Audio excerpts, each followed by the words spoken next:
Now, this is where we're going to start the workshop portion of this module, so it's going to be a bit more interactive from here on out.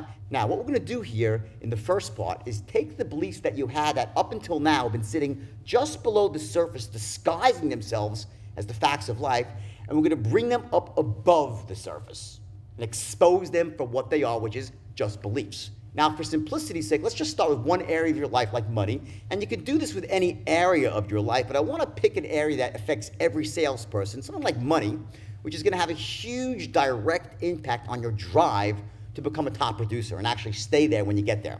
So right now, I want you to think about a limiting belief you have about money and write it down. And it could be any belief about money that limits you. For example, that making big money is hard to do. And by the way, it's just as easy to make big money as it is to make small money. That's a fact. There's no difference. But this might be a limiting belief for you about money. Or maybe something like, if I make a lot of money, I'll have to neglect my family. Or something like, money is the root of all evil. Or if I go out there and I make money, people will think I'm greedy or they won't like me. Or if I make money, I lose my connection with God. These are all limiting beliefs about money. So think about it now and write one down, just one limiting belief that you have about money, and then write a second limiting belief that you have about yourself and money. For example, maybe I'm not good with money, or money tends to slip through my fingers. Those are some examples of beliefs that we have that hold us back about ourselves and money. Now, once you've identified those beliefs, and again, please write them down, we're going to start to notice how these beliefs have limited you in the past. What are the negative consequences, essentially, that you have from these beliefs? You see, every belief has consequences. If you say to yourself, I'm not good with money, the consequence is that you typically won't have a lot of it. There are consequences to all your beliefs. So once you've identified your limiting beliefs, I want you to think about and write down the consequences of the two limiting beliefs you came up with.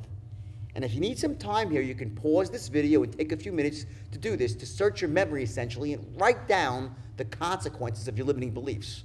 Now, the reason why I'm doing this is there was actually a study in the linguistics department at a major university where they did what's called functional magnetic resonance imaging.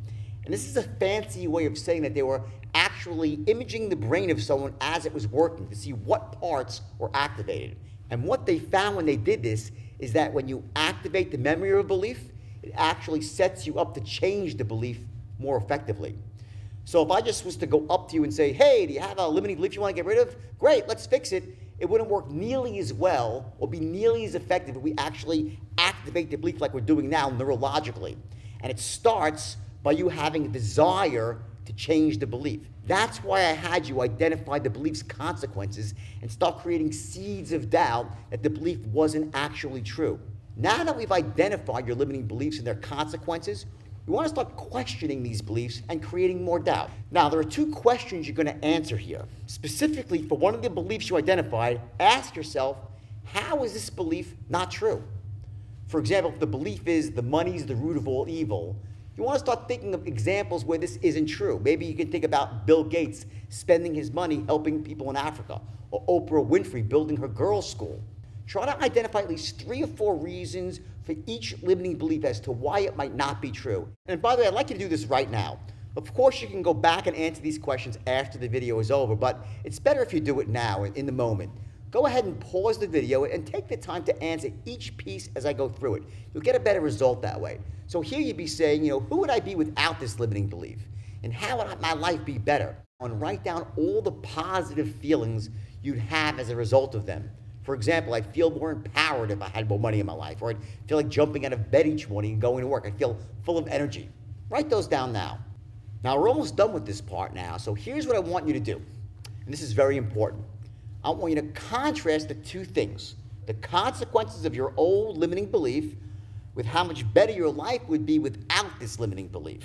Now, to do this, you go back and I want you to look at the consequences you wrote for one of your old limiting beliefs, review it quickly, and then look at who you identified you would be without this limiting belief and how much better your life would be. Now, keep going back and forth, read the old belief and its consequences, then quickly snap to what you wrote down about who you'd be without this limiting belief. Go back and forth, do this a few times, who you are with the belief and who you knew you could be without this limiting belief.